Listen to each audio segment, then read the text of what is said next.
अस्सलाम वालेकुम, मैं हूँ अख्तर सिद्दीकी और आप देख रहे हैं अपना मनपसंद चैनल। सुप्रीम कोर्ट में आज भी लगातार समाअत के बावजूद स्पीकर रोलिंग के हवाले से फैसला ना आ सका।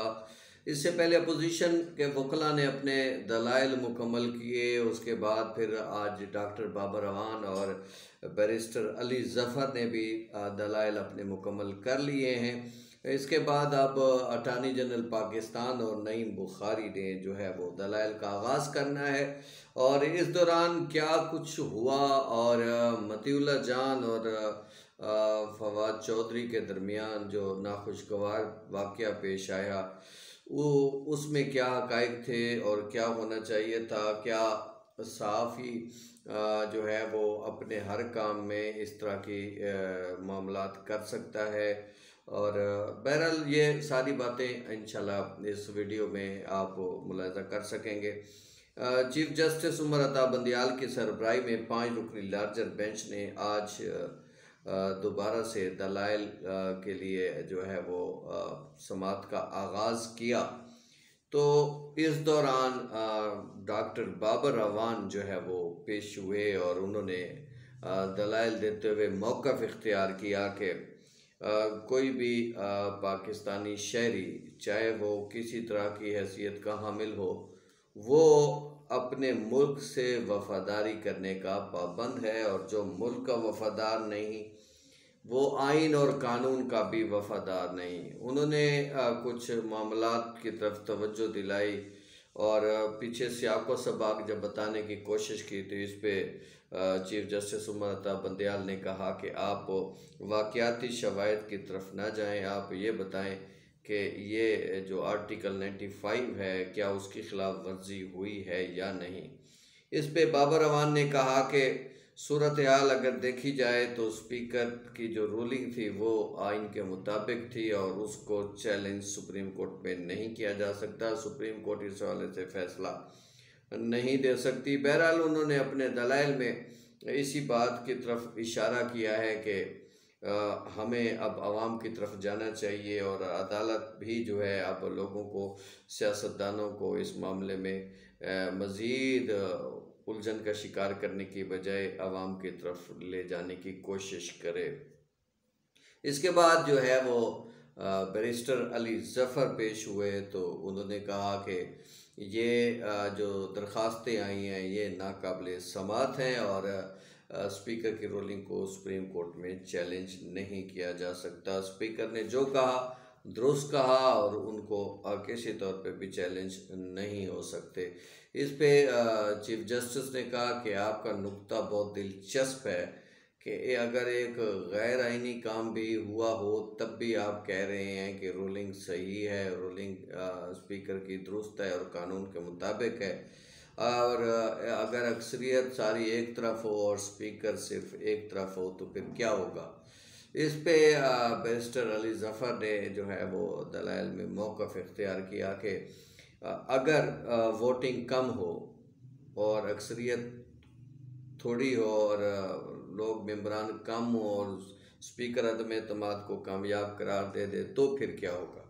उन्होंने कहा है कि पार्लियामेंट और जो सुप्रीम कोर्ट में जो है एक फ़ासला जो है आइन और कानून बनाने वालों ने रखा है और उसको पाटना ऐसे है जैसे जो है आग का दरिया अबूर करना। पार्लियामेंट के मामलात में सुप्रीम कोर्ट को मुदाखलत का कोई इख्तियार नहीं है और पार्लियामेंट अपने मामलात में जो है बिल्कुल आज़ाद और ख़ुद मुख्तार है। इस्लामाबाद हाई कोर्ट ने भी फ़ैसला दिया है, उसमें भी उन्होंने पार्लियामेंट की एहतराम की बात की है। इस पे चीफ जस्टिस ने कहा कि हम पार्लियामेंट के तकद्दुस को समझते हैं, हम उसका एहतराम करते हैं, मगर जो बात आप कर रहे हैं कि एक गैर आइनी काम हो जाए या आइन शिकनी हो जाए तब भी स्पीकर की रूलिंग को तहफ़्फ़ुज़ कैसे हासिल है। याद रखें कि सुप्रीम कोर्ट किसी भी आइन शिकनी पर कार्रवाई का इख्तियार रखती है और हमने सिर्फ इस बात का जायज़ा लेना है कि उस दिन जो कुछ हुआ क्या वो आइन के मुताबिक था, क्या स्पीकर को ये सब करने की इजाज़त थी और क्या उसने जो कार्रवाई की है वो हमारी डोमेन में आती है या नहीं। बहरहाल समाअत में जो है वो मुख्तलिफ सवालात और जो भी चीज़ें आई उसमें उसका लुब्बे लुबाब यही था कि बैरिस्टर अली ज़फ़र कहना चाह रहे थे कि स्पीकर दरअसल स्पीकर नहीं है, वो पार्लियामेंट है, और पार्लियामेंट क्या है जो है वो उसको पूरा तहफ़्फ़ुज़ हासिल है। जैसा कि सुप्रीम कोर्ट में अगर कोई केस चल रहा हो तो पार्लियामेंट उसको ज़ेर बहस नहीं लाती, इसी तरह पार्लियामेंट में जो कुछ हो रहा हो उसको सुप्रीम कोर्ट में ज़ेर बहस नहीं लाया जा सकता। इसलिए ये जो दरख्वास्त है ये नाकाबिल समाअत है, और इस पर अदालत ने पूछा कि अगर सुप्रीम कोर्ट ने इसका फ़ैसला नहीं करना तो फिर किसका फ़ैसला करना है, किसने इस पे फ़ैसला देना है। तो इस पे बैरिस्टर अली ज़फ़र ने कहा कि इन सारे मामलात को फिर अवाम ने ही देखना है और उसी ने फ़ैसला करना है और अवाम की तरफ ही जाने देना चाहिए। इस दौरान अदालत ने यह सवाल भी पूछा कि जो वज़ीर आज़म की तरफ से एडवाइस गई थी क्या वो सदर के लिए बाइंडिंग थी। इस पे अली ज़फ़र ने कहा जी उसकी मंजूर करना उसका ज़रूरी था और सदर ने वज़ीर आज़म के एडवाइस को मंजूर किया है। इस दौरान अली ज़फ़र से पूछा गया कि क्या किसी एडवाइस के भिजवाने में सदर उसकी वजूहात भी जान सकते हैं।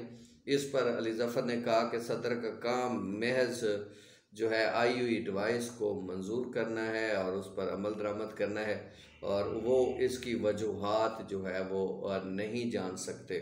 और ये सिलसिला तो चला यहाँ तक, और फिर बाहर की आपको बताएं कि आज जो है वो जब असद उमर ने अपने बात मुकम्मल कर ली मीडिया के नुमाइंदों से, तो इस दौरान फिर फवाद चौधरी ने जब बात करने की कोशिश की तो मतीउल्लाह जान जो यूट्यूबर हैं उन्होंने सवालात की बौछार कर दी। इस पर फवाद चौधरी ने कहा कि पहले उन्हें बात तो करने दें, उसके बाद फिर सवालात लीजिएगा। इस पे मतीउल्लाह जान ने उनसे बदतमीज़ी की और सख्त राउड जो है रवैया इख्तियार किया, फिर माइक हटा दिए। और इसके एक तरफ तंजीमें जहाँ फवाद चौधरी के कंडक्ट को जो है वो काबिल मज़म्मत समझ रही हैं, तो दूसरी तरफ मतीउल्लाह जान ने जो माइक हटाए हैं बाकी मीडिया वालों के, उनको इसका कोई हक नहीं था ना इख्तियार था। बहरहाल दोनों को समूथ होकर चलना चाहिए और मामलात को बेहतरी की तरफ ले जाना चाहिए। हम मीडिया का काम जो है हर आने वाले का एहतराम करना है और उसको उसकी गुफ्तगू का पूरा मौका देना है। उसके बाद सवालात करना आपका हक है, आप सवालात करें। ताम पहले चाहे वो इक़्तिदार से ताल्लुक़ रखने वाले लोग हों या अपोजिशन से ताल्लुक़ रखने वाले लोग हों, उनका पहले गुफ्तगू करना हक है, उसके बाद सवालात करना हमारा हक है। बहरहाल मामला काफ़ी जो है वो डिस्टर्बेंस का बायस बना, और उसके बाद दोबारा आपको सुप्रीम कोर्ट के हवाले से बताना चाहूँगा कि वहाँ समाअत में उस वक्त बड़ी दिलचस्प सूरत हाल पैदा हो गई जब नईम बुखारी को कहा गया कि आप दलाइल दें, तो उस पर उन्होंने कहा जी मुझे रोज़ा है और आज मुझे यही लग रहा है कि आज जैसे मेरी तवानाई बहुत कम है और मेरा जो है वो तवानाई जो लेवल है वो डाउन है, इसलिए मैं आज दलाइल नहीं दे सकूँगा। इस पर चीफ जस्टिस ने कहा कि हम तो चाहते थे इस मामले को आज सुनकर इस पर जो है वो फ़ैसला दे दें, और क्योंकि मामला इंतहाई अहमियत का हामिल है और सुप्रीम कोर्ट किसी भी आइन शिकनी पर जो है वो नोटिस ले सकती है, उसका फ़ैसला भी दे सकती है। बहरहाल मामला आपकी सेहत का है तो हम कल तक इसको रिजेंड कर रहे हैं। अटॉर्नी जनरल से कहा गया कि फिर आप दलाइल दे दें, तो इस पे उन्होंने कहा कि वो भी दलाइल कल देंगे। तो अब मामला जो है वो कल जुमेरात तक के लिए चला गया है, और इस दौरान उम्मीद काफ़ी है कि ये दोनों साहबान अपने दलाइल मुकम्मल करेंगे। उसके बाद जो है इस पर जो है वो फ़ैसला आने की कभी उम्मीद है।